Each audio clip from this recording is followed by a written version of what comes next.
Ruth గ్రంథము మొదటి అధ్యాయము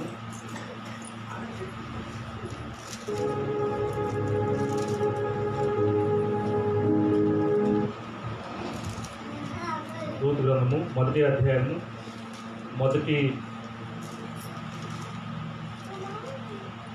2 వచనములు.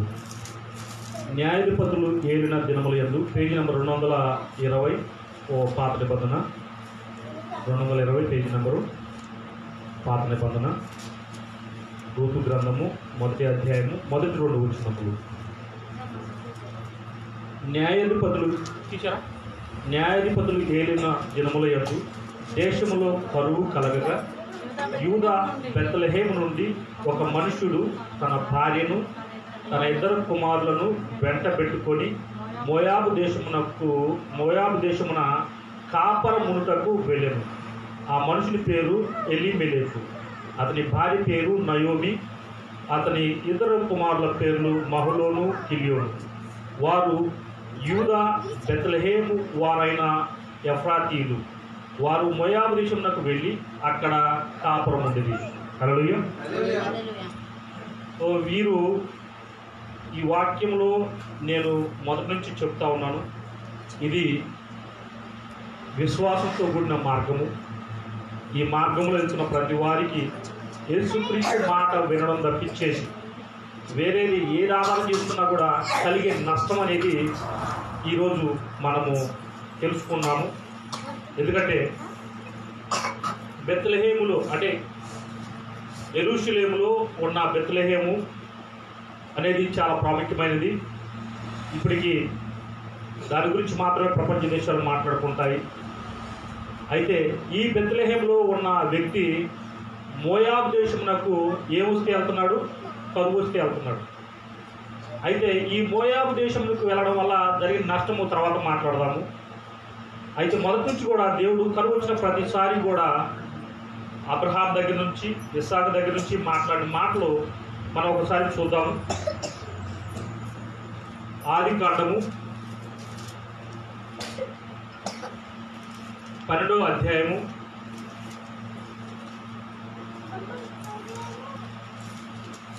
ఆదికాండం మొదట్లో ఉంటుంది. 12వ అధ్యాయము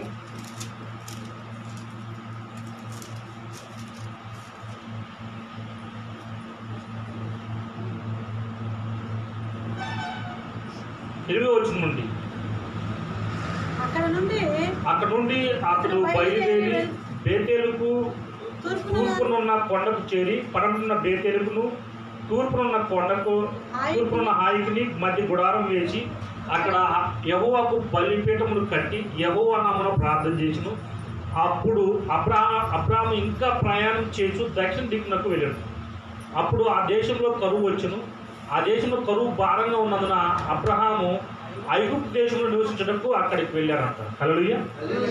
అతడు ఐగుప్తులో ప్రవేశించడానికి సమీపించినప్పుడు అతడు తన భార్య అయిన శారాతో, ఇదిగో నీవు చక్కని దానివని ఎరుగుదును, ఐగుప్తులు నిన్ను చూసి ఈమె అతని భార్యని చెప్పి నన్ను చంపి నిన్ను బ్రతకనిచ్చెదరు. నీ వలన నాకు మేలు కలిగినట్లును నిన్ను బట్టి నేను బ్రతికినట్లును నీవు నా సహోదరుని దయచేసి చెప్పుమనను. అబ్రహాం ఐగుప్తులో చేరినప్పుడు ఐగుప్తులో ఆ స్త్రీని మిక్కిలి సౌందర్యవతి అయి ఉండుట చూసిరి. ఫరో యొక్క అధిపతులు ఆమెను చూచి ఫరో ఎదుట ఆమెను పొగిడిని గనుక ఆ స్త్రీ ఫరో ఎదుటికి తేబడింది. అతడు ఆమెను బట్టి అబ్రహామునకు మేలు చేసిను. అందువలన అతనికి గొర్రెలను, గొడ్లు, మగ గాడిదలు, దాసులు, పనికత్తులు, ఆడగాడిదలు వడ్డీలో ఇవ్వబడింది. అయితే యెహోవా అబ్రాహాము భార్య అయిన శారాని బట్టి ఫరో అతని ఇంటి వారిని మహావ్యాధుల చేత బాధించును. హల్లెలూయా. ఇక్కడ అబ్రహాము చెప్పినట్టుగానే, దేవుడు చెప్పినట్టుగానే కానాను ప్రాంతంలోకి వెళ్ళాడు. మరి అక్కడికి వెళ్ళిన తర్వాత దేవుడు చెప్పాడు గొప్ప జనంగా చేస్తానని చెప్పేసి అక్కడే నిలబడకుండా మనోడు ఏం చేశాడంటే ఇంక కొంచెం ముందుకి బేతేలు తూర్పునున్న హాయికి మధ్యలో గుడారం వేసుకొని అక్కడ గుడారంగా బలిపీఠం కట్టి ప్రార్థన చేశాడు. అయితే అబ్రాహాము ఇంకా ప్రయాణం చేస్తున్నాడు. దేవుడు ఎక్కడైతే నిలబడమని చెప్తున్నాడో అక్కడ నిలబడకుండా ఇంకా ముందు ప్రయాణం చేసేసరికల్లా అప్పుడు ప్రయాణం చేసిన ఏ దేశంలోకి అయితే ముందుకు వెళ్ళాడో ఆ దేశంలో ఏమొచ్చింది? కరువు వచ్చింది. కరువు వస్తే మరి కరువు వచ్చిన చోట నుంచి ఏం చేస్తున్నాడు? ఆ కరువు నుంచి తప్పించుకోవడం కోసం మనం ఎప్పుడైనా సరే మనం ఇక్కడ కుదరకపోతే ఇంకో చోటుకి వెళ్తాం, హాస్పిటల్. ఆడ కుదరకపోతే ఇంకో చోటుకి, ఆడ కుదరకపోతే ఇంకో చోటుకి. సో ఇలా వెళ్ళడం అనేది సహజంగా చూస్తూ ఉంటాం. ఇక్కడ కూడా వచ్చిన పరిస్థితి తినడానికి తినలేకపోవడం వల్ల అక్కడ బ్రతకాలి కాబట్టి అక్కడ ఉంటే బ్రతకలేదు కాబట్టి ఇంకొక చోటకి వెళ్ళిపోయి మరి పని చేసి సంపాదించుకొని అక్కడ బ్రతుకుదామని చెప్పేసి ఏం చేశారు, ఐగుప్తులోకి వెళ్ళారు. ఐగుప్తులోకి వెళ్ళేటప్పుడు అబ్రాహాం చెబుతున్నాడు భార్యని, అమ్మా మనం ఐగుప్తులోకి వెళ్తున్నా, ఈ మనుషులుగా మంచోళ్ళు కాదు కాబట్టి నువ్వు నాకు మరి ఒక చెల్లెలు అని చెప్పు, ఎందుకంటే నేను నీ భర్తనని చెప్తే నన్ను చంపి నిన్ను భర్తనిస్తారు కాబట్టి నన్ను చంపేస్తారు. నీ వల్ల నాకు మేలు కలగాలంటే నువ్వు నాకు అన్నం అని, నేను నీ అన్నని చెప్పు అని చెప్పడం. ఆ తర్వాత ఫరో దగ్గర అలా దాసులు పొగడడం, ఆమె తీసుకురావడం, ఇది మంచిదా కాదు. కాబట్టి ఎక్కడైతే దేవుడు చెప్పాడో అక్కడ ఉండడం అనేది నేర్చుకుంటే అబ్రాహాం నిజంగా ఈ పనికి వచ్చేది కాదేమో. ఎందుకంటే కానీ భార్య ఆ ఫరో ఇంటికి తేపట్టడం వల్ల అబ్రాహాం మేలు జరిగింది. ఎలాగంటే గొర్రెలు, గొడ్లు, మరి గాడిదలు, పనిగత్తులు అందరూ ఇచ్చారు. కానీ భార్య ఎవరు అవుతుంది, ఫరో భార్య అవుతుంది, రాజు యొక్క భార్య అవుతుంది, అబ్రహాం భార్య అయ్యింది కూడా. ఇదంతా మంచిదా కాదు. అయితే ఇదే విషయాన్ని మరి అబ్రహాము కొడుకైన ఇస్సాకుతో దేవుడు చెప్పిన మాట ఒకసారి చూద్దాం. ఆదికాండము 26వ అధ్యాయము. ఇప్పుడు ఏమొస్తే ఐగుప్తులోకి వెళ్ళాడు అబ్రహాము, కరువు వస్తే 26వ అధ్యాయము 1వ వచనం నుండి 5వ వచనాల వరకు. అబ్రహాము దినములలో వచ్చిన మొదటి కరువు గాక మరి ఒక కరువు ఆ దేశంలో వచ్చిన గనుక వచ్చును. ఓకే, ఇప్పుడు అబ్రహాం కాలంలో కరువు వచ్చింది, ఆయన ఏం చేశాడు, ఐగుప్తులోకి వెళ్ళాడు భార్యను తీసుకొని. అయితే ఇప్పుడు ఇస్సాకు కాలంలో, తన కుమారుడి ఇస్సాకు కాలంలో మరొక కరువు వచ్చిందంట. అయితే వీళ్ళు కూడా ఏం చేస్తారు చూడండి. అప్పుడు ఇస్సాకు గెరారులోనున్న ఫిలిష్తీయుల రాజైన అబీమెలెకు వద్దకు వెళ్ళాడు. అక్కడ యెహోవా అతనికి ప్రత్యక్షమయ్యి, నీవు ఐగుప్తులోనికి వెళ్ళక నేను నీతో చెప్పు దేశమందు నివసించుము, ఈ దేశమందు పరవాసివై ఉండుము, నేను నీకు తోడై ఉండి నిన్ను ఆశీర్వదిస్తాను. ఒక్క నిమిషం. దేవుడు అబ్రహాం కాలంలో వచ్చిన కరువు కాకుండా ఇస్సాకు కాలంలో వచ్చిన కరువు గురించి ఇస్సాకుతో చెప్తున్నాడు దేవుడు.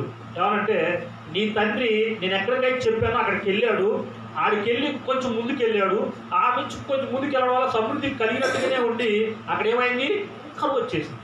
మొదట సమృద్ధిగానే ఉంది, అబ్రహాము వెళ్తున్నప్పుడు అక్కడికి సమృద్ధిగానే ఉంది. ఇంకా కొంచెం ముందుకు వెళ్ళి కొంచెం సంపాదించుకుంటే ఏమవుతుంది, ఇంకా కొంచెం ఎక్కువ ఉంటుంది. కాబట్టి ఇక్కడ నిలబడకుండా ఇంకొంచెం ముందుకు వెళ్ళిపోయి సంపాదించుకున్నాము అనుకుంటే అబ్రహాంకి ఏమైంది, సొంత భార్య నీ తీసుకెళ్ళిపోయి రాజు దగ్గర పెట్టుకున్నాడు. సో నష్టం కలిగింది. కానీ అబ్రహాంకి మాత్రం మేలు కలిగింది, ఎందుకంటే అతన్ని బ్రతకిచ్చారు. ఆ తర్వాత గుడ్లు, మరి మేకలు, గాడిదలు, మరి పశువులు, మరి దాసులు కూడా ఇచ్చారు. కానీ అది మంచిదే కాదు. భార్య ఇంకొకటి అవుతుంటే ఎన్ని ఇచ్చినా ఉపయోగం ఏంటి చెప్పండి. కాబట్టి ఇక్కడ అబ్రహాంతో కాలంలో వచ్చిన కరువు కాక మరో కరువు వచ్చినప్పుడు తన కుమారుడి అబ్రహాం కుమారుడి ఇస్సాకుతో దేవుడు మాట్లాడుతుందంటే, నీవు నీ తండ్రిలాగా ఐగుప్తులోకి వెళ్ళొద్దు. నీ తండ్రికి ఐగుప్తులోకి వెళ్ళాడు, మీ అమ్మగారిని రాజు తీసుకెళ్ళిపోయి దగ్గర పెట్టుకున్నాడు కొన్నాను అంటే అలాగనేసి తక్కువ చేయలేదు. ఆ రాజు ఆమెను ముట్టుకోలేదు. ముట్టుకునే సమయంలో ఫరో, అక్కడ రాయబడిన మాట, ఫరో ఆమె అబ్రహాం భార్యని దగ్గర పెట్టుకున్నాడు కాబట్టి మహావేదం చేత బాధించాడని రాయబడింది. కాబట్టి ఇప్పుడు ఆమె ముట్టకపోయినప్పుడు కూడా కుటుంబం మొత్తం కూడా గర్భంలో ఎక్కడం ఉంది, ఫరో కుటుంబం మొత్తం కూడా. ఎప్పుడైతే ఆమెను తెలుసుకొని అమ్మో ఏమో అబ్రహాం భార్య అని చెప్పేసి మళ్ళీ ఎప్పుడైతే రిటర్న్ ఇస్తాడో అప్పుడు ఫరో కుటుంబంలో ప్రతి వారు ఆడ స్త్రీలు, మరి స్త్రీలు బిడ్డలు కంటారు. ఇక్కడ ఇస్సాకు ఏమంటాడు, నువ్వు నీ తండ్రిలాగా వెళ్ళొద్దు. కష్టం వచ్చిందని, బాధ వచ్చిందని, తినడానికి తినలేదని నువ్వు ఇంకొక మార్గాన్ని వెతుక్కోవద్దు. అవునా, ఇక్కడ జరగట్లేదని చెప్పి ఇంకో చోటకి వెళ్ళొద్దు. ఎక్కడైతే నేను చెప్తున్నానో అక్కడే ఉంటూ అంటున్నాడు. హల్లెలూయా. ఏవైతే వింటున్నావో అది జరుగుతుందని నమ్ము అంటున్నాడు. కాబట్టి మరి ఒక కరువు ఆ దేశంలో వచ్చిన అప్పుడు ఇస్సాకు ఎక్కడికి వెళ్ళాడు, ఫిలిష్తీయుల వద్దకు వెళ్ళాడు. ఎక్కడ, అది గెరారులో ఉందంట. అయితే దేవుడు అంటున్నాడు, నువ్వు ఐగుప్తులోకి వెళ్ళొద్దు అంటున్నాడు, ఆ పాపిష్టి ప్రపంచంలోకి వెళ్ళొద్దు అంటున్నాడు, ఆ లోపల మళ్ళీ తిరిగి వెళ్ళొద్దు అంటున్నాడు, ఆ గతకాలంలో చేసిన తప్పులని పొరపాట్లని మళ్ళీ చేయొద్దు అంటున్నాడు. కాబట్టి నేను నీతో చెప్పు దేశమందు నివసించు అంటున్నాడు. ఇక్కడే ఉండు, కరువు వచ్చినా సరే ఇక్కడే ఉండు, అప్పు అయినా ఇక్కడే ఉండు, రోగమైనా ఇక్కడే ఉండు, ఇక్కడ నీకు ఆ కార్యం జరగకపోయినా, ఆ వాగ్దానం చేయబడిన వాక్యం నెరవేర్చకపోయినా అక్కడే ఉండు. అయితే నువ్వు అక్కడే ఉంటే ఏం చేస్తానంటే, ఈ దేశమందు నువ్వు పరవాసివై ఉంటే గనక, ఈ దేశమందు పరవాసివై ఉంటే నేను నీకు తోడై ఉండి నిన్ను ఆశీర్వదిస్తాను అని. హల్లెలూయా. అయితే ఎక్కడ చెప్పాడు? గెరారులో చెప్పాడు. అలానే మనోడు అక్కడే ఉన్నాడు. అదే కరువులో అబ్రహాం ఇస్సాకు చేసిన పని అక్కడ నిలబడి దేవుడు చెప్పిన మాట వినడం వల్ల జరిగిన గొప్ప కార్యం తెలుసా? చూడండి 26వ అధ్యాయంలోనే 12వ వచనం. ఇస్సాకు ఆ దేశమందు, ఏ దేశమైతే దేవుడు చెప్పాడో అదే దేశమందు ఉన్నవాడై విత్తనం వేసి ఆ సంవత్సరము 100 ఫలం పొందిరంట. హల్లెలూయా.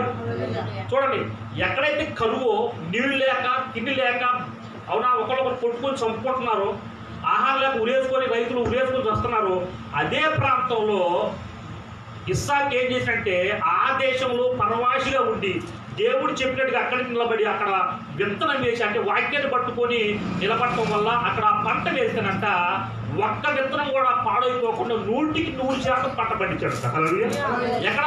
కరువు ఉన్న ప్రాంతం, అసలు జరగదు అనుకున్న చోట, ఇక మనకి ఇక్కడ ఉండి బ్రతకలేమో అనుకున్న చోట ఆయన 100 ఫలము పండించి అనేక మందిని బ్రతికించేవాడిగా మారాడు ఇస్సాకు. హల్లెలూయా. అది చూడండి, ఆశ్రయించను యెహోవా అతనిని ఆశ్రయించడు కనుక ఆ మనుషుడు గొప్పవాడయ్యాడు. అంటే కరువులో కూడా అందరూ నష్టపోవచ్చు, ప్రాణాలు పోవచ్చు, ఆ తినడానికి తినలేక అడుకోవచ్చు ఏమో, కానీ నిన్ను మాత్రం దేవుడు గొప్ప చేయడం ఖాయం అంటున్నాడు. హల్లెలూయా. ఎక్కడైతే ఉంటున్నావో, ఎక్కడైతే వింటున్నావో, ఎక్కడికైతే వెళ్ళి దేవుడి మాట నిజమని నమ్మి అదే పట్టుకొని ముందుకు వెళ్తున్నావో అక్కడ నువ్వు ఏం కావాలి? కరువు అయినా సరే నువ్వు గొప్పవాడి కావాలి. హల్లెలూయా. నువ్వు తింటానికి లేకపోయినా సరే కనీసం రోజుకు 100 మందిని పెట్టాలి. ఇంటి వాగ్దానం మీ జీవితంలో నెరవేర్చబడును గాక. అందుకే అతను గొప్పవాడైన అతను మిక్కిలి గొప్పవాడ వరకు క్రమక్రమంగా అభివృద్ధి పొందుతూ వస్తున్నాడు. హల్లెలూయా. మీరు ఇక్కడికి వస్తున్నప్పుడు ఇప్పటికైనా సరే, సంవత్సరం నుంచి వస్తున్నా, 2 సంవత్సరాల నుంచి వస్తున్నా, 4 సంవత్సరాల నుంచి వస్తున్నా, 5-6 సంవత్సరాల నుంచి వస్తున్నా, దేవుడు ఒక్కసారి గొప్ప చేయడు, క్రమంగా గొప్ప చేస్తాడు. ఒక్కసారి గొప్ప చేశాడుకో ఈ చుట్టుపక్కల ఉన్న వాళ్ళు మొత్తానికి కూడా ఏమవుతుందంటే శత్రుత్వం ఏర్పడుతుంది. ఈడెవరు ఎక్కడి నుంచి వచ్చినవాడు ఇక్కడ గొప్ప అవుతున్నాడు అని చెప్పేసి, అవునా, మన మీద దాడి చేసే పరిస్థితి. కాబట్టి వాళ్ళని ఎరగని విధంగా తగ్గిస్తూ మనల్ని ఎరగని విధంగా హెచ్చిస్తూ ఉంటాడు. హల్లెలూయా. కాబట్టి కరువులు ఏం చేస్తున్నాడు? అక్కడే ఉన్నాడు అంటున్నాడు, కదలొద్దు. అయితే దేవుడు ఏం చేస్తున్నాడు? ఇస్సాకుని మిక్కిలి గొప్పవాళ్ళకు వరకు, అంటే గొప్ప చేసేంత వరకు ఏం చేస్తున్నాడంటే నెల సంవత్సరం క్రమక్రమంగా అభివృద్ధి పొందుతూ వస్తున్నాడు. అతనికి గొర్రెలు 14వ వచనం, అతనికి గొర్రెలు ఆస్తియు, గొడ్డల ఆస్తియు, దాసులు గొప్ప సమూహమును కలిగినందున ఫిలిష్తీయులు అతని మీద అసహ్యపడ్డారు. హల్లెలూయా. మొదటేమో వాళ్ళ దగ్గరికే ఒక పనివాడిలాగా బతకడానికి కనీసం ఒక పూట తిండి కోసం పని చేసుకుని వెళ్ళిన వాళ్ళు అక్కడ ఉన్న దేశంలో ఉన్న వ్యక్తులకి, ప్రధానులకి అసూయ కలిగేంత గొప్ప చేశాడు దేవుడు అక్కడ. హల్లెలూయా. అయితే ఇది నేను ఎందుకు చెబుతున్నా అంటే, అక్కడ ఉన్న రూతు కాలంలో, అంటే ఆ యొక్క ఎలీమెలెకు కాలంలో జరిగిన ఒక పొరపాటు అనేది తెలియపరచడం కోసం నేను ఎడికి రావడం జరిగింది. మళ్ళీ వెళ్దాం మన రూతు గ్రంథంలోకి. రూతు గ్రంథము 1వ అధ్యాయము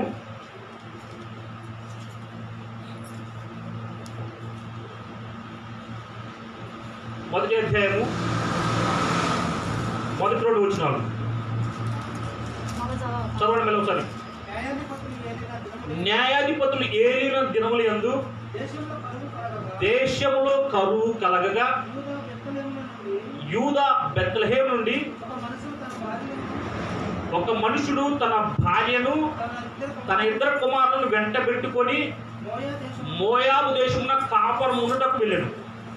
ఆ మనుషుని పేరు ఎలీమెలెకు, అతని భార్య పేరు నయోమి, అతని 2 కుమారుల పేర్లు మహులోను, గిల్యోను.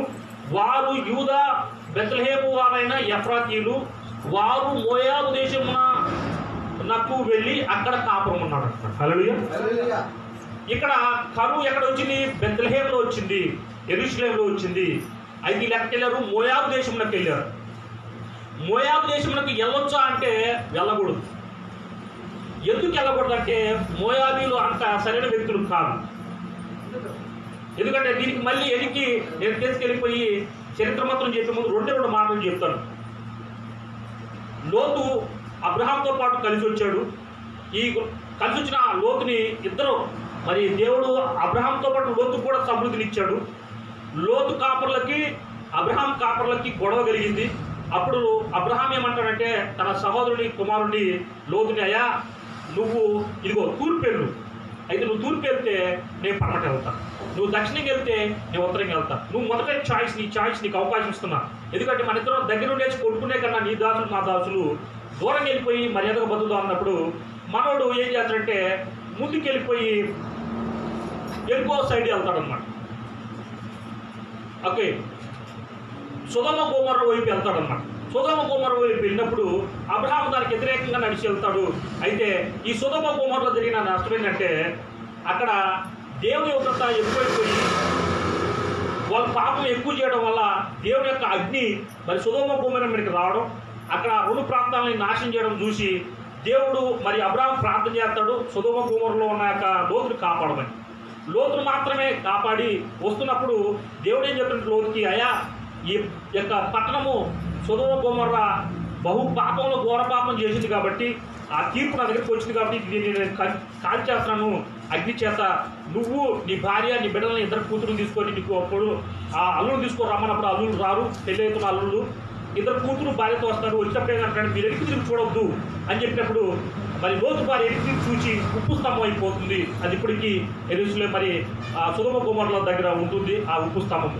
అయితే తన భార్య ఉప్పు స్తంభం అయిపోయిన తర్వాత తన ఇద్దరు కూతురులతో మరి మనోడు అడవులలోకి వెళ్తాడు. ఒక అడవులలోకి వెళ్ళిపోయి కొన్నాళ్ళు కొండలో ఉంటారు. ఉన్న తర్వాత మరి పెద్ద కుమార్తె చిన్న కుమార్తె ఇద్దరు మాట్లాడుకుంటారు. తన యొక్క తండ్రికి ఏం చేస్తారంటే మరి మన ఇద్దరము మరి ఆడవాళ్ళము స్త్రీలము, మరి మన తండ్రి మరి ఒక్కడే పురుషుడు, మనకి ఇంకా పురుషులు లేరు బిడ్డలు కట్టడానికి, మనం ఏం చేద్దామంటే ఇద్దరం కలిసి మన నాన్నకి మన తండ్రికి ఏం చేద్దామంటే మందు ద్రాక్షరసం ఎక్కువ తాపిద్దాం. తాపించిన తర్వాత ఆయన ఎక్కువ మత్తుగా ఉన్నప్పుడు ఏం చేస్తామంటే ఒకరోజు నువ్వు ఒకరోజు నేను మరి పక్క పంచుకున్నాం అని చెప్పేసి ఆడ జరిగిన యొక్క సందర్భం నేను చెప్తున్నాను. మరి పెద్ద కుమార్తె ఒకరోజు చిన్న కుమార్తె ఒకరోజు మరి పంచుకున్న తర్వాత ఇద్దరికి బిడ్డలు పుడతారు. ఆ యొక్క పెద్ద కుమార్తెకి పుట్టినవాడు మోయాబు, ఆ యొక్క మోయాబు అనే వ్యక్తి పుడతాడు. ఆ యొక్క ప్రాంతం మరి శపించబడిన ప్రాంతంగా ఉంటుంది కాబట్టి ఆ ప్రాంతంలోకి వెళ్ళొద్దు అని చెప్పినప్పుడు మరి అదే సందర్భంలో ఇజ్రాయేలు మోయాబు దేశంలోకి వచ్చినప్పుడు మోయాబు రాజైన మరి బాలాకు అవునా ఒక ప్రవక్తను పిలిపించి వీళ్ళందరూ క్షమించమంటే దేవుడు క్షమించకపోయినప్పుడు మరి ఆ యొక్క ప్రవక్త ద్వారా దేవుడు మరి ఆశీర్వదిస్తాడు ఇజ్రాయేల్ జనాంగాన్ని. అయితే ఎంత క్షమించమన్నా కూడా ఆ యొక్క ప్రవక్త మరి వాళ్ళని ఆశీర్వదిస్తూనే ఉంటాడు. చివరికి ఏమంటాడంటే వీళ్ళు నేను నువ్వు చెప్పినట్టుగా నేను క్షమించాలనుకున్నా కానీ నాకు ఆశీర్వాదం మాటలే వస్తుంది ఇజ్రాయేల్ని క్షమించడానికి కోసం, నేను వీళ్ళని నాశనం చేయలేను, నాశనం చేసే మాటలేదు. కానీ ఒకటి చేద్దాము, ఏంటంటే మీ స్త్రీలు వాళ్ళ దగ్గరికి వెళ్ళిపోయి వాళ్ళని ఆకర్షించండి అని చెప్పినప్పుడు వాళ్ళందరూ కూడా ఆ స్త్రీలు వెళ్ళిపోయి ఆ పురుషులు ఇజ్రాయేల్ ప్రజల దగ్గరికి వెళ్ళినప్పుడు బహుఘోరమైన పాపం చేసి వాళ్ళందరూ కూడా చనిపోవడానికి గల కారణం అవుతారు. కాబట్టి మోయాబు దేశానికి వెళ్ళడానికి దేవునికి అసలు ఇష్టమే లేదు. ఎక్కడి నుంచి? బెత్లెహేం నుంచి, యెరూషలేం నుంచి మోయాబులోకి వెళ్ళడానికి దేవునికి అసలు ఇష్టమే లేదు. కాబట్టి ఏం చేస్తున్నారు, ఈ అబీమెలెకు తన భార్య నయోమితో పాటు ఇద్దరు కుమారులు తీసుకొని మోయాబు దేశానికి వెళ్తున్నారు. జరిగిన నష్టం ఏంటి చూద్దాం. 3వ వచనం నుండి నయోమి పెనిమిటి అయిన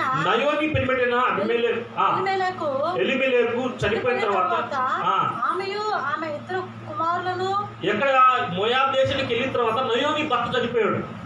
అయితే నయోమి ఆమె ఇద్దరు కుమారులు నిలిచి ఉండేది.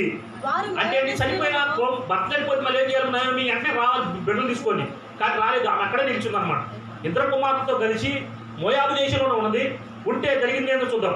వారు మోయాబీ స్త్రీలను పెళ్లి చేసుకుని వాటిలో ఒక దాని పేరు ఓర్పా, రెండో దాని పేరు రూతు అంటున్నాడు. అంటే అక్కడే ఉన్నారు. భర్త చనిపోయిన నయోమి తన భర్త చనిపోయినప్పటికి కూడా ఇద్దరు కుమారులను పెట్టుకుని అక్కడే ఉండి ఆ దేశంలో ఉన్న స్త్రీలు ఎవరైతే ఉన్నారో ఓర్పా రూతు అనే ఒక వ్యక్తుల్ని మరి పెళ్లి చేద్దామన్నమాట. వాళ్ళు మంచిదే కదా? మంచిదే. అది జరిగింది చూడండి. వారు ఇంచుమించు 10 సంవత్సరం అక్కడ నివసించిన తర్వాత మహులోను కిల్యోను ఇద్దరు చనిపోయారు. భర్తతో కలిసి 2 కొడుకులతో వెళితే ఎక్కడికి మోయాబు దేశంలోనికి మొదట భర్త చనిపోయాడు, ఇంకా గ్రహిప్రాక్ అక్కడే ఉంది. అక్కడే ఉంటే 2 కుమారులు కూడా చనిపోయారు. ఇప్పుడు ఎవరున్నారు? నయోమి 2 కోడలు ఉన్నారు. అయితే చదవండి కింద. కాగా ఆ స్త్రీ తాను కనిన 2 కుమారులను తన పెనిమిటిని లేనిదాయను అంటున్నాడు. అంటే ముగ్గురు కోల్పోయింది. ముగ్గురుతో వచ్చింది, ముగ్గురిని కోల్పోయింది. కానీ 2 కోడలు మాత్రం మిగిలారు. చదవయ్యా. వారికి ఆహారం ఇచ్చుటకు యెహోవా తన జనులను దర్శించినని ఆమె మోయాబు దేశంలో వినిన గనుక మోయాబు దేశం విడిచి వెలుటకై ఆమెయు ఆమె కోడలను ప్రయాణమయ్యారంట. హల్లెలూయా. 10 సంవత్సరాలు కరువు వస్తే, అంటే 10 సంవత్సరాలు నాకు తెలిసి 10 సంవత్సరాలు ఏమి నాకు తెలిసి ఉంటారు. ఎందుకంటే ఆ దేశంలో ఉన్న వాళ్ళు సంతోషంగా ఉంటున్నారు. ఎక్కడ? యెరూషలేములో, అవునా, బెత్లెహేములో ఉన్న వాళ్ళు చాలా బాగుంటున్నారు. కానీ బాధ ఎవరికి కలిగింది? నయోమికి కలిగింది. ఎందుకంటే తన భర్తతో 2 కుమారులతో, అవునా, మోయాబు దేశంలోకి రావడం ద్వారా జరిగిన నష్టం ఏంటంటే తన భర్తను కోల్పోయింది, 2 కుమారులు కోల్పోయింది. అయితే 2 కోడలు ఉన్నారు. అయితే ఎవరైతే బెత్లెహేములో ఉంటున్నారో, యెరూషలేములో ఉంటున్నారో, ఇజ్రాయెల్ దేశంలో ఉంటున్నారో వాళ్ళనంట దేవుడు అంట పోషించడానికి వాళ్ళకి మరి దర్శనమిచ్చాడన్న సంగతి వీళ్ళకి తెలిసి ఆమె తన కోడలతో మళ్ళీ ఎక్కడికి వెళ్తున్నారు? బెత్లెహేముకి వెళ్తున్నారు. హల్లెలూయా. మళ్ళీ ఆశీర్వాదం వైపు వెళ్తున్నారు. ఎందుకంటే శపితమైన ప్రాంతంలోకి వచ్చారు, అవునా, శాపానికి గురి అయ్యారు. ఆ గురి వల్ల భర్త కుమారులు నశించారు. కానీ మరి ఆ యొక్క శపించబడిన ప్రాంతం నుంచి కోడలు తీసుకుని వెళ్తున్నారు. ఏమి లేనిదని వెళ్తున్నారు. 2 కోడలు. మరి ఆమె నయోమి విధవరాలే, 2 కోడలు కూడా విధవరాలే. సో ఏమి లేని వాళ్ళకి వెళ్తున్నారు. అయితే చూడండి ఏం జరుగుతుందో. అప్పుడు ఆమె ఉన్న స్థలం నుండి, అప్పుడు ఆమె ఉన్న ఏ స్థలము? మోయాబు దేశం నుండి. అవునా. ఎప్పుడైతే ఆ యొక్క బాధ ఇబ్బంది అయిపోయిన తర్వాత, ఇక అన్ని కోల్పోయిన తర్వాత జీరో, అంటే విధవరాలంటే నన్ను లెక్కలో పెట్టుకుంటారా? ఎవ్వరు లెక్కలో పెట్టుకోరు. ఎవరైనా ఏదైనా శుభకార్యక్రమం పిలుస్తారా? ఎవరైనా గౌరవిస్తారా? గౌరవించరు. కాబట్టి ఆమె ఎక్కడైతే ఉందో అక్కడ నుంచి అప్పుడు ఆమె ఉన్న స్థలము నుండి ఆమెతో కూడా ఆమె 2 కోడలను బయలుదేరి యూదా దేశమునకు తిరిగిపోవాలని మార్గంలో వెళ్తుండగా అంటున్నాడు. హల్లెలూయా. అవునా. జరగరాని భయంకరమైన ఘోరం జరిగిన తర్వాత, అన్ని కోల్పోయిన తర్వాత, సున్నాకి పడిపోయిన తర్వాత, అంటే ఏమి లేని స్థితిలోకి వెళ్ళిపోయిన తర్వాత, అప్పుడు ఆమె తెలుసుకొని తన కోడలతో మళ్ళీ ప్రయాణమయ్యి వాళ్ళని తీసుకున్నారు. కోడలు తీసుకున్నారు. వాస్తవానికి వెళ్ళొచ్చా? వెళ్ళకూడదు. నా తెలిసి భర్తలు లేరు కాబట్టి వాళ్ళు ఆ దేశంలోనే తమ తండ్రి ఇళ్ళ దగ్గరే ఉండొచ్చు. కానీ వీళ్ళు కూడా వెళ్తున్నారు. చదవండి. ఎందుకు వచ్చినప్పుడు నయోమి తన 2 కోడలను తీసుకుని, నయోమి తన 2 కోడలను చూసి, మీరు మీ తల్లుల ఇండ్లకు తిరిగి వెళ్ళండి. చనిపోయిన వారి ఎడలను నా ఎడలను మీరు దయ చూపినట్లు యెహోవా మీ ఎడల దయ చూపును గాక. అంటే ఏమంటుంది? అయ్యా అమ్మా, మీరు నాకు రావడం కన్నా మీ తల్లిదండ్రుల ఇళ్ళకి వెళ్ళిపోండి అమ్మా. మీరు అలా వెళ్తే మీరు నా మీద దయ చూపిన వాళ్ళు అవుతారు. దేవుడు కూడా నాకు ఇప్పుడు దయ చూపినట్టుగా, నాకు భర్త పిల్లలు లేకపోయినప్పుడు కూడా నేను ఒంటరిగా వెళ్తున్నాను. అయినప్పుడు కూడా దేవుడు దయ చూపినట్టుగా మళ్ళీ మా యూదా దేశంలోని బెత్లెహేములో దేవుడు దర్శనమిచ్చాడు కాబట్టి ఆహారం పెట్టడానికి మరి అన్ని సమృద్ధిగా మరి దేవుడు ఇస్తున్నాడని తెలిసి నేను వెళ్తున్నాను. కానీ మీరు ఇక్కడే ఉండి మీ తల్లిదండ్రుల దగ్గర ఉండండి అని చెప్పేసి, అలాంటి దయని దేవుడు చూపినట్టుగా మీరు కూడా నా మీద దయ చూపండి అమ్మా అని చెప్పి చెప్తే వాళ్ళు ఏమంటున్నారు చూద్దాం. ఒక 9 వచ్చిన మీలో ఒక్కొక్కరికే పెళ్లి చేసుకొని తన ఇంట నెమ్మది నొందినట్లు యెహోవా దయచేయను గాక అని వారితో చెప్పి వారిని ముద్దు పెట్టుకొనెను. అంటే మీరు వెళ్ళిపోయామ్మా, మళ్ళీ నా కొడుకులు లేరు కాబట్టి మీరు మళ్ళీ అయిపోయి భర్త లేని వాళ్ళుగా విధవరాలు ఉండడం కన్నా ఇంకొక పెళ్లి చేసుకొని వాళ్ళతో పిల్లలు కనమ్మా అని చెప్పేసి మంచి సూచన అనేది నయోమి ఇచ్చింది. అయితే చూడండి 10వ వచనం. అంతటా వారు ఎలుగెత్తి ఏడ్చి నీ ప్రజల యొద్దకు నీతో కూడా వచ్చడమని ఆమెతో చెప్పగా, అంటే లేదంట గారు, మేము మా తల్లిదండ్రుల దగ్గరికి వెళ్ళము, మా భర్త ఉన్నప్పుడు ఎలాగైతే మీ దగ్గర ఉన్నామో ఇప్పుడు భర్త లేకపోయినా మీరు ఉన్నారు కాబట్టి మీతో మేము ఉంటామని చెప్పేసి 2 కోడళ్ళు ప్రాధేయపడి అడుగుతా ఉన్నారు. ఎత్తరండి నయోమి నయోమి అంటే అత్త అన్నమాట. నా కుమార్తెలారా మీరు మరలుడి అంటే అమ్మా నా దగ్గర రావద్దా, నా ఇంట రావద్దమ్మా, మీరు ఎడికి వెళ్ళిపోండి, మీ యొక్క మోయాబు దేశంలోనే ఉండండి, మీరు మీ తల్లిదండ్రుల దగ్గరే ఉండండి మీరు అని చెప్పేసి అంటుంది. మీరు మరలుడి, నాతో కూడా మీరు రానేలా, మిమ్మల్ని పెళ్లి చేసుకున్నట్టే ఇంకా కుమారుడు నా గర్భమున ఉందిరా, నా కుమార్తెలారా తిరిగి వెళ్ళుడి, నేను పురుషులతో ఉండలేని ముసలిదానను, నాకు నమ్మిక కలదని చెప్పి ఈ రాత్రి పురుషులతో కూడా కుమారులను కనినను, వారు పెద్దవారు వరకు వారి కొరకు మీరు కనిపెట్టుకుందురా, మీరు వారి కొరకు కనిపెట్టుకొని పురుషులు లేక ఒంటరి కత్తెలై ఉందురా, నా కుమార్తెలారా అది కూడదు, యెహోవా నాకు విరోధి ఆయను, అది మిమ్మును నొప్పించినంత కంటే నన్ను మరి ఎక్కువగా నొప్పించిందని వారితో చెప్పిందంట. హల్లెలూయా. చూడండి ఏమేం చెబుతుంది అత్తగారు, అయ్యా అమ్మా మీరు మా ఎమ్మటి వస్తే ఎటువంటి ప్రయోజనం లేదమ్మా, నా కుమారుడు వచ్చినా ఏమైనా గర్భఫలం కలిగినా సరిపోద్ది, కానీ ఇప్పుడు నా కుమారు లేరు, ఒకవేళ నా కుమారులే ఒకవేళ కావాలనుకుంటే నేను ఈ రాత్రి ఒక పురుషులతో కలిసి జీవించిన బిడ్డలు పుట్టిన వాళ్ళు పెరిగి పెద్ద కావాలంటే ఒక 30 సంవత్సరాలు వచ్చేంతగా మీరు ఉంటారా? ఉండలేదు కదా. కాబట్టి అది మంచిది కాదు, ఎందుకంటే మీకు భర్తలు మాత్రమే పోయారు, నాకు భర్తతో పాటు 2 కొడుకులు కూడా పోయారు. హల్లెలూయా. మరి మీకు భర్తలు అయిపోయారన్న బాధతో ఉన్నారు, నాకు భర్తతో పాటు 2 కొడుకులు పోయారు, కాబట్టి నాకే ఎక్కువ బాధ ఉంది, కాబట్టి నా బాధ మీ బాధలాగా చూసుకోవడానికి వీలేదు. నేనైతే బాధపడవచ్చేమో కానీ మీరు బాధపడటానికి వీలేదు. మీరు భర్తలు లేకపోయినా మళ్ళీ వెళ్ళిపోయి మీ సొంతింటికి వెళ్ళిపోయి మీ తల్లిదండ్రులు చెప్పినట్టు ఇంకొక పెళ్లి చేసుకొని ఒక పురుషుడితో మీరు పిల్లల్ని కనండి అని చెప్పేసి మంచి చూసిన చెప్తున్న సమయంలో వీళ్ళు ఏమంటున్నారు చూడండి. వారు ఎలుగెత్తి ఏడ్చి ఎడవగా ఓర్ప తన అత్తను ముద్దు పెట్టుకున్నాను. అంటే ఏంటి, ఈ పెద్ద కోడలు ఏం చేసినట్టే ఇక అత్తను అమ్మా ఇక నువ్వు వద్దంటావు కాబట్టి నేను వెళ్ళిపోతానని చెప్పి అతను ముద్దు పెట్టుకున్నాను. రూతు ఆమెను హత్తుకొని ఇట్లుండగా అంటే అత్త వెళ్ళిపోయి మరి చిన్న పెద్ద కోడలు వెళ్ళిపోతుంది ఓర్ప, నేను మా ఇంటికి వెళ్ళిపోతాను, నువ్వు చెప్పినట్టుగా మా ఇంటికి వెళ్ళిపోయి నేను భర్తను పెళ్లి చేసుకుంటాను అని చెప్తే, అయితే ఆమె ఎవరు రూతు నయోమి అంటుంది చూడండి 10వ వచనము, ఆమె ఇదిగో నీ తోడి కోడలు తన జనుల యొద్దకును తన దేవుని యొద్దకును తిరిగిపోయినదే, నీవును నీ తోడి కోడలు వెంబడి వెళ్ళుము అని. హల్లెలూయా. అమ్మా మీ అక్కగారు వెళ్తున్నారు, నీ తోడి కోడలు వెళ్తుంది, మరి నువ్వు కూడా వెళ్ళిపోమ్మా, మీ తల్లిదండ్రుల దగ్గరికి నువ్వు కూడా వెళ్ళిపోయి నువ్వు కూడా పెళ్లి చేసుకోమ్మా అని చెప్పి చెప్తున్నప్పుడు అందుకు రూతు ఏమంటుందో చూడండి. అందుకు రూతు నా వెంబడి రావద్దనియు నన్ను విడిచి పెట్టుమనియు నన్ను బతిమాలుకునొద్దు అంటున్నాడు. హల్లెలూయా. చిన్న కోడలు ఏమంటుంది, అమ్మా ఆ పోతే పోని మా అక్కగారు పోని మా బావగారి యొక్క భార్య వెళ్తే వెళ్ళని, మా తోడి కోడలు వెళ్తే వెళ్ళని, కానీ నువ్వు మాత్రం నన్ను మాత్రం నా ఇంట రావద్దని కానీ నన్ను విడిచిపెట్టమని కానీ నువ్వు మాత్రం అనొద్దు, అలా బతిమాలొద్దు నన్ను. ఎందుకంటే చూడండి చదవండి, నీవు వెళ్ళు చోటకే నేను వచ్చేదను, నీవు నివసించు చోటనే నేను నివసించదను, నీ జనమే నా జనము, నీ దేవుడే నా దేవుడు, నీవు మృతి పొందు చోటను నేను మృతి పొందేదను, అక్కడనే పాతి పెట్టబడేదను, మరణము తప్ప మరి ఏదైనాను నిన్ను నన్ను ప్రత్యేకించినడలా యెహోవా నాకు ఎంత కీడైనను చెయ్యును గాక అన్నమాట. హల్లెలూయా.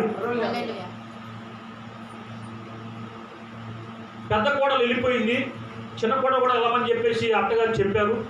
చెప్పిన తర్వాత ఈ యొక్క కోడలు చిన్న కోడలు రూతు ఏమంటుందంటే, నువ్వు నన్ను పొమ్మనిద్దని అనొద్దు, ఎందుకంటే నేను ఒక నిశ్చయం చేసుకున్నాను, నేను శపించబడిన ప్రాంతంలో ఉన్న నేను, ఇష్టానుసారంగా జీవించిన జనుల మధ్య ఉన్న నేను, ఎందుకంటే ఆ ప్రాంతంలో ఉండటం వల్ల నేను నా భర్తను ఆశీర్వాదకారకుడైన నా భర్తను కూడా కోల్పోయాను. నేను ఇప్పుడు శాపంలో ఉండడానికి మళ్ళీ వెళ్ళలేదు, నేను వెళ్ళిపోయి ఆ లోకానుసారంగా జీవితం నేను జీవించలేను. నువ్వు ఆశీర్వాదం వైపు వెళ్తున్నావు, నువ్వు పరలోకరాజ్యం వైపు వెళ్తున్నావు, నువ్వు అభివృద్ధి వైపు వెళ్తున్నావు, నువ్వు ఆరోగ్యం వైపు వెళ్తున్నావు, నువ్వు సంతోషం వైపు వెళ్తున్నావు, నువ్వు నెమ్మది వైపు వెళ్తున్నావు, కాబట్టి నేను కూడా నీతో పాటు వస్తాను. హల్లెలూయా. కాబట్టి నేను వస్తున్నప్పుడు నువ్వు రావద్దని చెప్పు. నువ్వు ఎక్కడికి వెళ్తున్నావో యెరూషలేము యూదా దేశంలోకి, అక్కడికి నీతో పాటు నేను వస్తాను. నీవు ఎక్కడైతే నివసిస్తున్నావో అక్కడే నేను నివసిస్తాను. నువ్వు ఏమైతే తింటున్నావో అదే నేను తింటాను. నువ్వు ఎలాగైతే ఏ జనం మధ్య అయితే ఉండి నా జనం అనుకుంటున్నావో అదే జనంగా నా జనం చేస్తున్నావు. ఎందుకంటే నీవు ఇప్పుడు నీ యొక్క కుమారుడిని చేసుకున్నంత వల్ల నా ఇంటి పేరు మారింది కాబట్టి నీ జనమే నా జనము. నువ్వు ఏ దేవుడిని అయితే ఆశీర్వాదం వైపు నడిపించాడో ఇజ్రాయెల్ దేవుడు అని పిలుచుకుంటున్నాడో అదే దేవుడు నాకు కావాలి. హల్లెలూయా. కాబట్టి ఇప్పుడు నువ్వు ఎక్కడైతే నేను పాత పెడతారో అక్కడే నన్ను పాత పెట్టాలి. అవునా? మరణం తప్ప నిన్ను నన్ను వేరుపరిచేది ఏది ఉండకూడదు. అలాగే ఎంత కీడ జరిగినా కూడా, నేను ఆశీర్వాదం వైపు వెళ్తున్నప్పుడు నాకు ఎంత ఇబ్బంది జరిగినా కూడా దాన్ని నేను మరి లక్ష్య పెట్టను అంటున్నాను. ఎంత ఇబ్బంది అయినా జరిగిన లక్ష్య పెట్టను అని. ఎందుకంటే ఇదే సందర్భం నేను చెబుతున్నప్పుడు నిజంగా నా తెలిసి మన మధ్యలో ఉన్న బాలకృష్ణ తెలుసు అనుకుంటున్నా. తెలిసి అయితే ఇదే ఇంట్లో ఉండి ప్రార్థన చేస్తున్నప్పుడు ఒకనొక సమయంలో ఒక్కరు లేకుండా పోయారు. ఇక్కడ ఒక్కరు లేకుండా పోయిన సందర్భంలో మరి అనుకోని విధంగా మనుషులు వచ్చేసి ఇక్కడ స్థలం తీసుకోవడం జరిగింది. ఇది తీసుకున్న తర్వాత మీ అందరూ తెలుసు వచ్చిన సంగతి. ఇదే స్థలంలో ఉండి మరి ప్రార్థన పెట్టుకున్న సందర్భంలో మరి అందరూ వచ్చేసి ఇక్కడ నుంచి వెళ్ళిపోవాలని చెప్పి సందర్భంలో అదే వారంలో మరి 2 ఎకరాల స్థలం కొనడం చూశారు. హల్లెలూయా. కానీ అప్పుడు కూడా మనుషులు వచ్చిన చాలామంది కూడా ఎన్నికి వెళ్ళిపోయారు. అయితే చాలామంది ఇక్కడ హత్తుకొని ఉన్నారు. అయితే బైబిల్ చెబుతుందంటే ఇది ఎవరికి సంబంధం చెబుతుంది? ఒక కోడలకి ఒక అత్తకి సంబంధం చెబుతుంది. హల్లెలూయా. ఇది ఎవరికి సంబంధం చెబుతుంది? ఒక తండ్రికి కుమారుడుకున్న సంబంధం చెబుతుంది.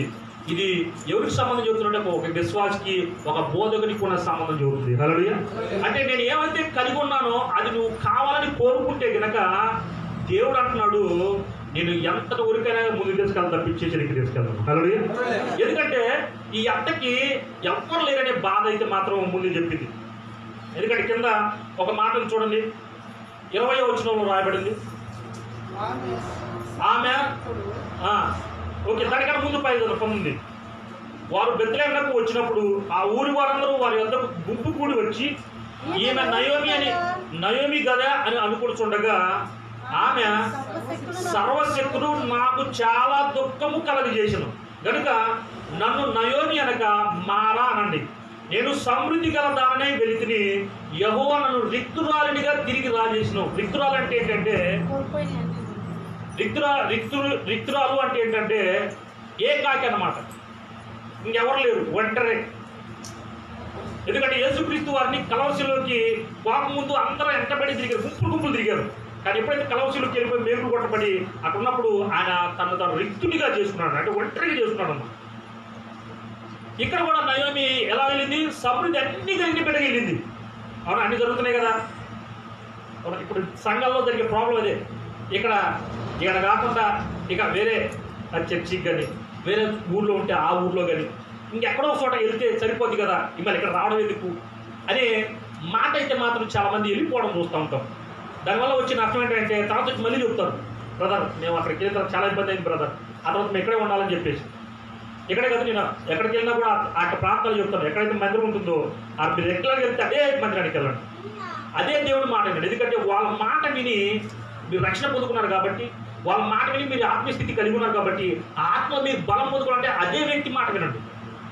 తద్వారా మీరు ఏమవుతారంటే క్రమక్రమంగా ఎదుగుతారు. హల్లెలూయా.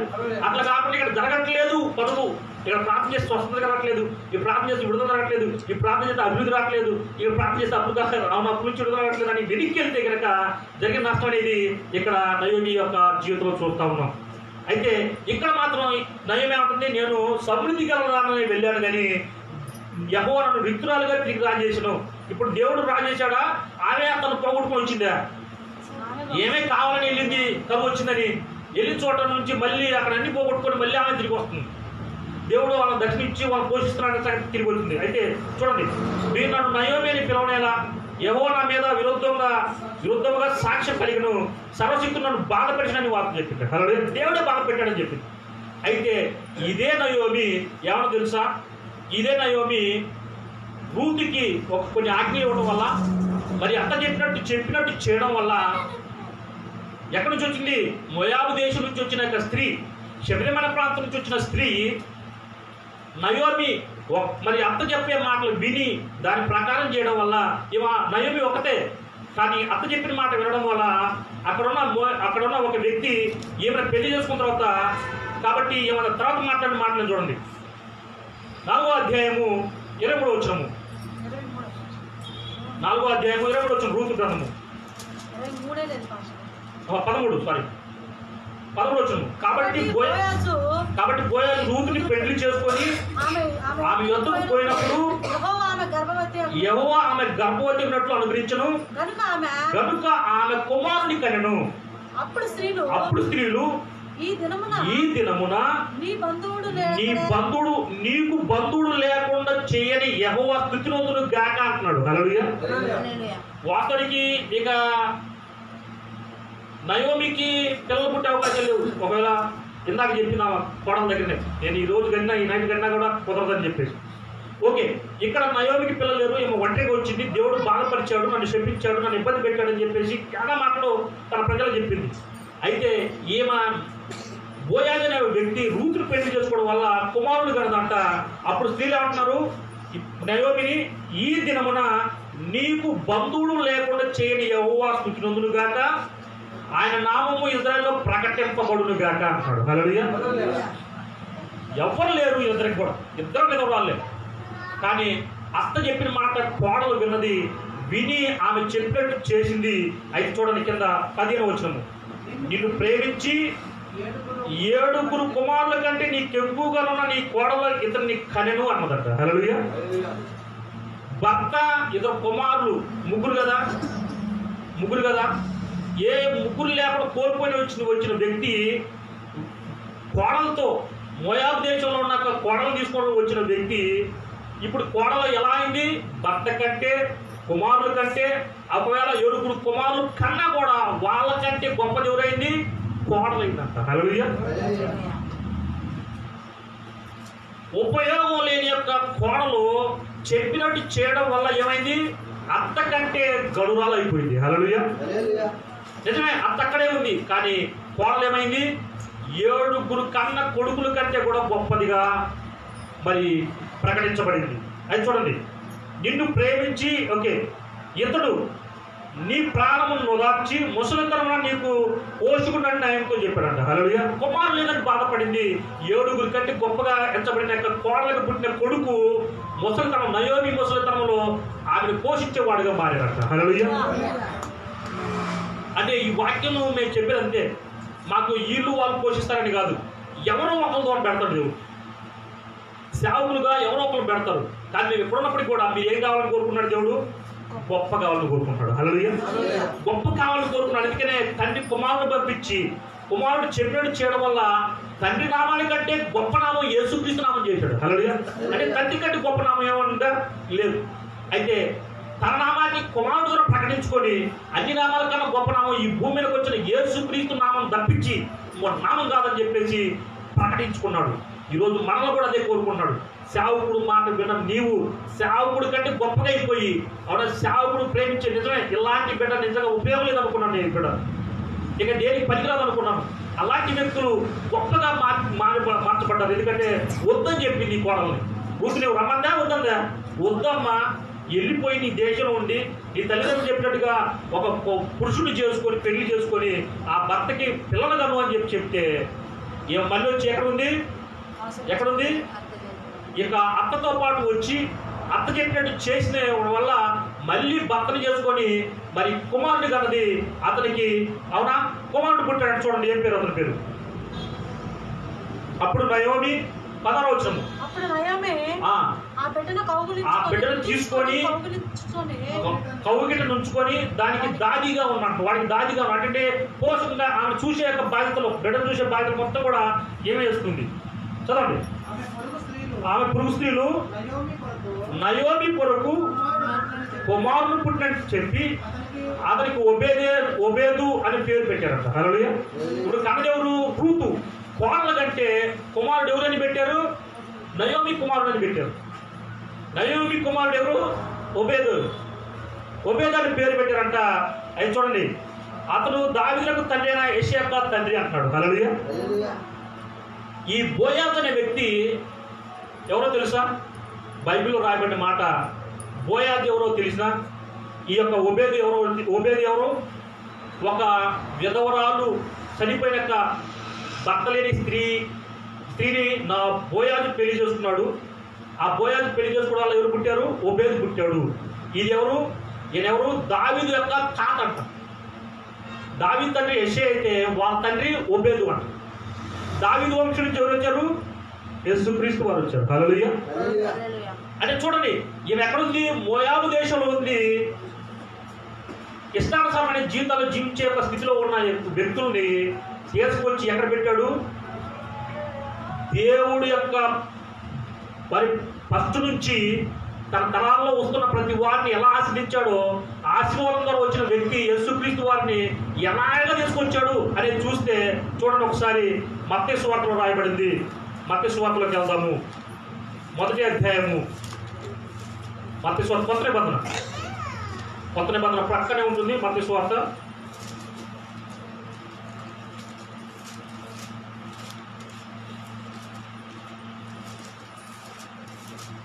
ఇది నిజంగా మనకు అద్భుతంగా ఉంటుంది.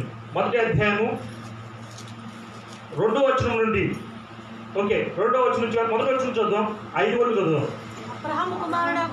అబ్రహాము కుమారుడు దావీదు కుమారుడైన యేసుక్రీస్తు వంశావళి.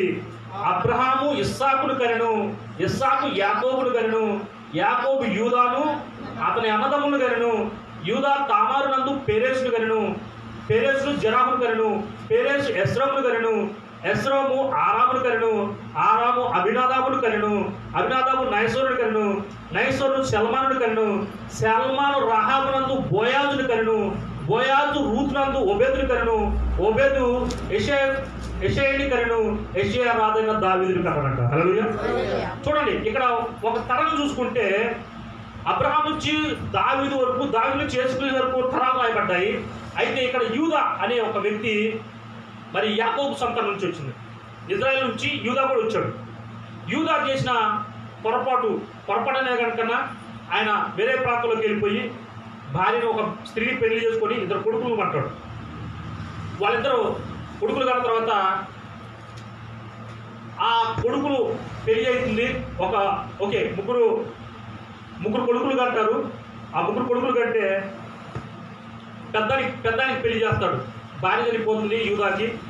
పెద్దోడికి పెళ్లి చేస్తే ఆ చచ్చిపోతాడు. ఆ కోడల్ని 2వ వాడికి పెళ్లి చేస్తుంది, వాడు చచ్చిపోతాడు. ఇక 3వ వాడు అంటే వాడు పెద్దోడు కాదు, వాడు పెద్ద అయినా ఉంచుతాను, పెద్ద తర్వాత తీసుకొని పెళ్లి చేస్తున్నామంటే ఆ పుట్టింటికి వెళ్ళిపోతుంది. వాడు పెద్దోడై అక్కడ బయట తిరుగుతున్నా కూడా వాడు పెళ్లి చేయకుండా వల్ల ఈ యొక్క స్త్రీ ఏం చేద్దంటే యూదా దగ్గరికి వెళ్ళిపోయి ఒక ఉంగరాన్ని, ఒక కర్రను తీసుకొని, దారం తీసుకొని, కర్ర తీసుకొని ఆయన దగ్గరికి వెళ్తుంది. తర్వాత యూదాకు పుట్టిన వాళ్ళే యూదా కోడలకు పుట్టిన వాళ్ళు పేరేసు జెరాహు. అవునా? అంటే కోడల కన్నా బిడ్డలు, యూదాకి కన్నా బిడ్డలు ఎవరంటే పేరేసు జెరాహు. ఆ పేరేసు నుంచి ఈ యొక్క సల్మాన్ వస్తాడనమాట. ఈ సల్మాన్ యొక్క వ్యక్తి రాహాబు అనే ఒక వేశ్య ఎరుకో పట్టణంలో ఉంటుంది.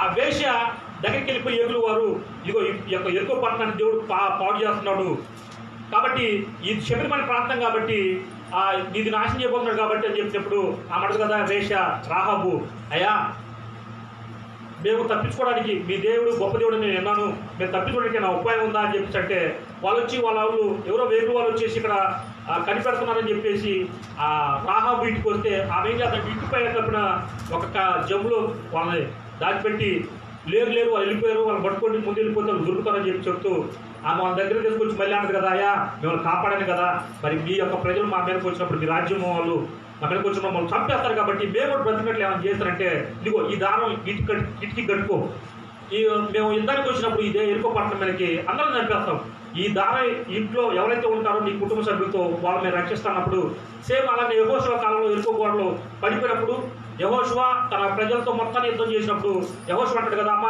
మీరు వచ్చారు కదరా ఈ యొక్క పట్టణం చూడడానికి వచ్చినప్పుడు ఒక స్త్రీ వేశ్య అనే స్త్రీ మరి ఇక్కడ మిమ్మల్ని రక్షించుతాను కదా, ఆమె ఇంట్లో ఉన్న వాళ్ళు మొత్తం తీసుకోరండి కాపాడన్నప్పుడు ఆ రాహాబు అనే వేషని ఈ సల్మాను మరి పెళ్లి చేసుకుంటాడు అన్నమాట.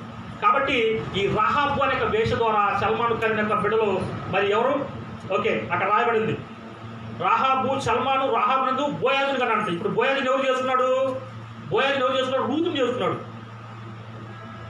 ఒక వేశ్యకు పుట్టినాక అవునా బోయాజు విధవరాలైనటువంటి రూతును చేసుకున్నాడు. తర్వాత ఎవరు వచ్చారు? ఓబేదు వచ్చాడు. ఓబేదు ద్వారా యెషయా వచ్చాడు.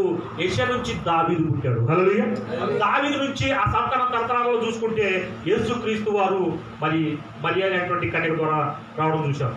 కాబట్టి నువ్వు శపించబడ్డ ప్రాంతంలో వెళ్ళొద్దు. కరువు వచ్చినప్పుడు అక్కడే ఉండు. హల్లెలూయా. నువ్వు ఎక్కడైతే ఉంటున్నావో అక్కడ ఆశ్రయించబడతావు. ఎందుకంటే నయోమి నిజంగా ఉంటే తన భర్త తన ఇద్దరు కుమారులు కాపాడుకునేది. ఎందుకని ఆమె చెప్పింది, నేను సమృద్ధిగా ఉదాహరణై వేలని కానీ రిక్తురాలుగా వచ్చాడు. స్త్రీ దేవుడు నేను బాధపరిచాడు. దేవుడు బాధపరిచాడా? నువ్వు పోయావు తిండికి లేక, ఒక పూట తిండికి లేక అవునా జేసత్తాను వదులుకున్నాడు చేశావు. కాబట్టి నువ్వు ఆ పని చేయొద్దు అంటున్నాడు. నువ్వు కరువు వచ్చినప్పుడు ఎవరిని ఆశ్రయించవద్దు, ఎవరిని అడగొద్దు, ఎవరి దగ్గరికి వెళ్ళొద్దు. నువ్వు కూర్చొని అడుగు నన్నే. హల్లెలూయా. నేను ఖచ్చితంగా ఇస్సాకు ఎలాగైతే కరువు ప్రాంతంలో 100 ఇచ్చానో నేను నీకు ఇవ్వడానికి సిద్ధంగా ఉన్నాను. హల్లెలూయా. కాబట్టి ఎట్టి ప్రాంతంలో ఎట్టి పరిస్థితుల్లో కూడా నువ్వు వింటున్న వాక్యాన్ని వదులుకోవద్దు. నువ్వు దేవుడి సన్నిధిని విడిచిపెట్టవద్దు. కాబట్టి కరువు వచ్చిందని చెప్పేసి ఇంకో ప్రాంతాన్ని ఎంపిక చేసుకోవద్దు, ఇంకొక ఉద్యోగాన్ని ఎంపిక చేసుకోవద్దు. దేవుడు నీకు ఖచ్చితంగా అంతకన్నా గొప్పదిస్తాడు. హల్లెలూయా. నువ్వు ఉన్న చోట నిలబడితే ఖచ్చితంగా నేను ఇచ్చిస్తాడు. కాబట్టి ఇక్కడ మళ్ళీ ఏం చేసింది? అన్ని కోల్పోయిన తర్వాత గుర్తొచ్చి మళ్ళీ ఏం చేసింది? తన ప్రజల్ని దేవుడు దర్శిస్తున్నాడని చెప్పేసి, తనకు పోషిస్తున్నాడని చెప్పేసి, ఏ ప్రాంతంలో అయితే వెళ్ళకూడదు ఆ ప్రాంతం నుంచి మళ్ళీ ఏం చేసింది? కోడలతో వచ్చింది. కోడల ద్వారా కుమారుడు కలది. అవునా? ఇప్పుడు పుట్టినెవరికి? రూతుకు పుట్టిన కుమారుడు ఎవరికి కుమారుడు అనిపించుకున్నాడు? నయోమి కొడుకు కనిపించుకున్నాడు. కాబట్టి ఓబేదు అనే పేరు పెట్టబడింది. హల్లెలూయా. కాబట్టి ఆశీర్వదించబడటానికి గల కారణము మనం ఎప్పుడైనా చూసుకుంటే, మొదటిగా అదే సమయంలో ఇక్కడ ఎప్పుడైనా వెళ్ళి నీకు గొప్ప కార్యం జరగబోతుంది, ఈ రోజు అయితే నీకు గొప్ప కార్యం జరగబోతుంది, గొప్ప విడుదల జరగబోతుంది, గొప్ప సమృద్ధి ఇవ్వబోతున్నాడు దేవుడు. అయితే ఇప్పుడు తట్టుకునేంత సమస్యలు అనేది రావడం చూస్తూ ఉంటాం. ఆ సమస్యలో నిజంగా ఇంకొక ఆప్షన్ ఎత్తుకుంటా ఉంటాం. అయితే నేను చేసే పని మొట్టమొదటిసారి పని ఏంటో తెలుసా? ఏదైనా జరగాలంటే గొప్పగా జరగాలంటే కనుక ఆ ప్రాబ్లం ఎక్కువ వస్తుంది. కాబట్టి ఆ ప్రాబ్లం వచ్చే సమయంలో నేను ఎక్కువ ఏం చేస్తానంటే ఈ బైబిల్ తీసుకొని ఒంటరికి వెళ్ళిపోయి ఈ బైబిల్ చదువు కూడా ప్రార్థన చేసుకుంటున్నాను. హల్లెలూయా. ఆ సమస్య వెళ్ళిపోయి అక్కడ వెళ్ళిపోతుందో నాకు తెలియదు కానీ కార్యం అయితే మాత్రం గొప్పగానే అనుకున్న దానికి జరుగుతుంది. హల్లెలూయా. ఇది కూడా ఒక వారంలో నాకు తెలిసి 3-4 లక్షలే పడుతుంది. ఒక వారంలో తిప్పు అసలు నేను చూడకూడదు. కానీ ఒక రోజు కష్టపడ్డాం మేము, నేను మాస్టర్ గారు మరి మా పిన్నామ ఈడ ఒక ముందేమో పిల్లలు చేయాలని చెప్పేసి ఆ గీసినప్పుడు ఒక 3 రోజులు నొప్పులతో బాధపడ్డాం. ఏదో తెలుసా? ఆ బాధ చూసి 7 సంవత్సరాల్లో దేవుడు ఎంత సుఖంగా నన్ను పెంచాడని చెప్పేసి అనిపించింది నాకైతే. అంటే మేము చేసే పని కొద్దిగా, కానీ అది మనకు చాలా కష్టంగా ఉంది. అంటే ఈ కష్టం అంటే ఎరగకుండా జీవించాలంటే కరువులో కూడా నువ్వు నిలకడగలిగి ఉండాలి. హల్లెలూయా. బాధ అంటే, నొప్పి అంటే, ఇరుకు ఇబ్బంది అంటే, తింటానికి తిండి లేక, కట్టుకోవడానికి గొడ్డు లేకుండా ఇల్లు లేకపోయినప్పటికీ కూడా నువ్వు అక్కడ నిలబడి ఈ వాక్యం పట్టుకొని నేను అక్కడ నేను కష్టం అన్నా కానీ, శ్రమ అన్నా కానీ, బాధ అన్నా కానీ, వేదన అన్నా కానీ రాకుండా చేయువాడు నేను నీతో ఉన్నాను, నేను విడవను, నేను ఎడబాయను. కాబట్టి దేవుడు బాధపరిచేవాడు కాదు. మనం కావాలని, ఇక్కడ నయోమి కావాలని వెళ్ళింది, ఆ భర్తను తీసుకొని బిడ్డలు తీసుకొని కావాలని వెళ్ళింది. ఎందుకని ఇక్కడ ఉంటే కరువు, తినడానికి తిండిలా చచ్చిపోతాం. కాబట్టి మోయాబులో బాగుంది, వ్యాపారం చేసుకున్న బతకొచ్చు, ఇంకో పని చేసుకుని బతకొచ్చు. అక్కడ ఎక్కువ మంది ధనవంతులు ఉన్నారు, అక్కడ అడుగుకోవడానికి వచ్చు. ఇలాంటి ఆప్షన్లు మాత్రం ఒక క్రీస్తు నమ్మిన బిడ్డగా మనం తీసుకోవడానికి వీలేదు. హల్లెలూయా. ఎక్కడైతే వచ్చావో ఈ సంవత్సరం ఏ వాగ్దానం అయితే దేవుడు నీకు ఇచ్చాడో, అవునా, జనవరి 1వ తారీఖున ఆ వాగ్దానాన్ని నీకు నెరవేర్చడానికి దేవుడు సిద్ధపడుతూ ఉన్నాడు. కాబట్టి వస్తున్న ఏ సమస్య అయినా సరే దాన్ని ఎదుర్కోవడానికి సిద్ధంగా ఉన్నాడంటే నువ్వు ప్రతిరోజు ప్రతి వారము ఈ వాక్యం విని నువ్వు అనగాల్సిందే. హల్లెలూయా. దాన్ని మనం ప్రార్థన అంటాము. ఆ ప్రార్థించే ప్రతి వారిని దేవుడు సమృద్ధి గల బిడ్డగా ఉంచుతాడు. హల్లెలూయా. నువ్వు అనుకున్న దానికన్నా గొప్పగా చేస్తాడు. ఇంటి కృప మీ అందరికి కలుగునుగా. మీరు కరువులో నిలకడగా ఉండి క్రీస్తు చేతులు దేవుడు చేతున్న కార్యాలని ప్రత్యక్షంగా చూసి అనేక మందికి సాక్షులు అవుదురుగా. ఎంతమంది ఉండాలని కోరుకున్నారు అలాగే, అవునా? ఎందుకంటే ఈ సమయంలో మేము ఎవరిని అడగడానికి లేదు, సంఘానికి మాత్రమే చెప్పాము, ఎవరిని అడగట్లేదు. అవునా? ఇదిగో ఇది కట్టడానికి ఇది కావాలి అది కావాలని చెప్పేసి మేము ఎవరికి చెప్పలేదు. ఎందుకంటే దేవుడే మనకు సమకూర్చుకోవడం. హల్లెలూయా. మీకు ఇవ్వని దేవుడు మనకి ఎట్లా ఇస్తాడు? అవునా, సంఘానికి ఎట్లా ఇస్తాడు? కాబట్టి దేవుడు మేము ప్రార్థన చేస్తున్నాము, మీకు ఇవ్వాలి, ఆ తర్వాత మీరు ఇచ్చేదాన్ని బట్టి ఇక్కడ మందిరం కట్టాలి. హల్లెలూయా.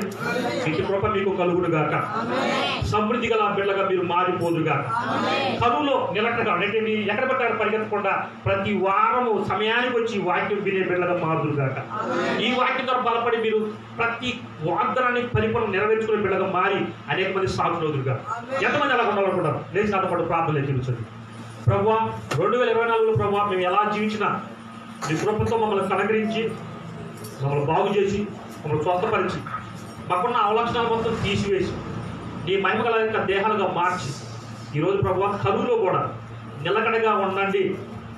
నయోమిలాగా ఇదిగో ఎలిమెలెకు లాగా మీరు పారిపోవద్దు, కరువు వస్తుందని ఆ రోజు అబ్రాహాము వెళ్ళాడు, తన భార్యని కొన్నాళ్ళు దూరం పెట్టుకున్నాడు. ఇస్సాకు కూడా చెప్పారు ప్రభు, ఇస్సాకు నిలబడ్డాడు, 100 ఫలం పొందారు.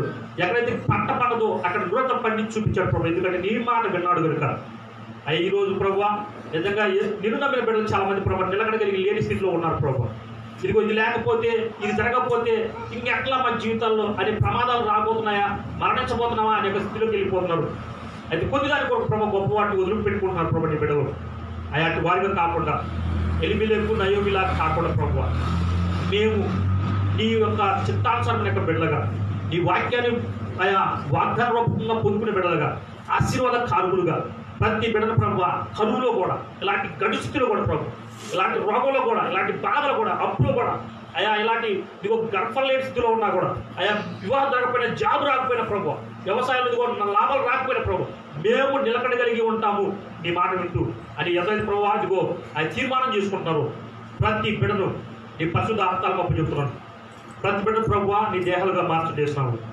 బిడ్డలు అడుగుతున్న ప్రతి కార్యం సఫలపరచబడుగా చేసినాము.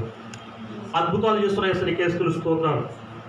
మృతులను సజీవులు చేసినట్టుగానే లేని వాటిని ఉన్నట్టుగా చేసే దేవుడు ప్రభు, లేని సమృద్ధిని ప్రభు ఈ సంఘం ద్వారా ప్రభు నీ మందిరం కట్టకు సమృద్ధితో ఇచ్చేయండి. అనేకులు ప్రేరేపించలేస్తున్నాము. ఈ స్థితిలో ప్రభు మేము ఎవరి మీద ఆధారపడము ప్రభు, నీవు తప్ప నాకు ఈ లోపల ఏది లేదు.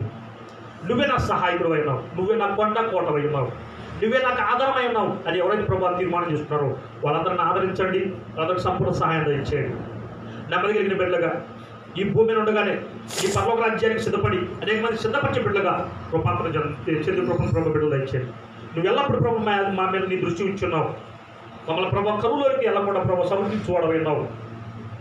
ఆ పిచ్చి బిడ్డలుగాను, పైవాళ్ళుగాను, తైలాను ప్రభు నువ్వు మమ్మల్ని సమస్యలు గొప్పగా చేయాలని కోరుకుంటున్నావు. అయితే ఈ వాక్యం బిడ్డల ప్రభావ నిలకడగలిగి ఉంటానని ప్రభావ నేను నమ్ముతున్నాను. అయితే ప్రతి వారి ప్రభావ వాగ్దానం నెరవేర్చేస్తున్నావు. ధైర్యం కలిగి ప్రభావ నీ పని జరిగించిన ప్రభావ మేము సిద్ధపడుతుండగా, నీ మందిరాన్ని కట్టడానికి సిద్ధపడుతుండగా సంపూర్ణ సహాయం వచ్చుడుగానే చేస్తున్నాము. అనేకులు ప్రభావ ప్రేరేపించబడి ధనవంతులుగాను, రాజకీయ నాయకులుగాను, ఉద్యోగస్తులుగాను, వ్యాపారస్తులుగాను అనేక మంది అనేక దేశాల్లో ఉన్నవారు ప్రభావ, అనేక రాష్ట్రాల్లో, జిల్లాల్లో, ప్రాంతాల్లో ఉన్నవారు ప్రభావ పరిగెత్తుకొని ఇగో ఈ జీతం సంఘానికి వచ్చుదురుగా చేస్తున్నాము. ప్రతి ఒక్కరు నీ నామలు రక్షణ పొందుకుదురుగాక, ప్రతి ఒక్కరిని పరిశుద్ధాత్మ బలముతో నింపబడులుగా చేస్తున్నాము. ప్రతి ఒక్కరు బలపరచబడులుగా చేస్తున్నాము. ప్రతి ఒక్కరిని పరిశుద్ధాత్మ అగ్నిచేత ప్రభావ తమలో ఉన్న ప్రతి ఆలోచనలు కాల్చేయబడుగా చేస్తున్నాము.